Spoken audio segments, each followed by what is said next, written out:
गाने देखने के लिए हमारे YouTube चैनल को सब्सक्राइब करें और नए अपडेट्स जानने के लिए बेल आइकन के बटन को क्लिक करें।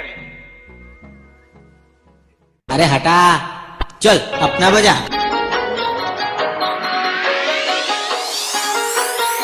DJ R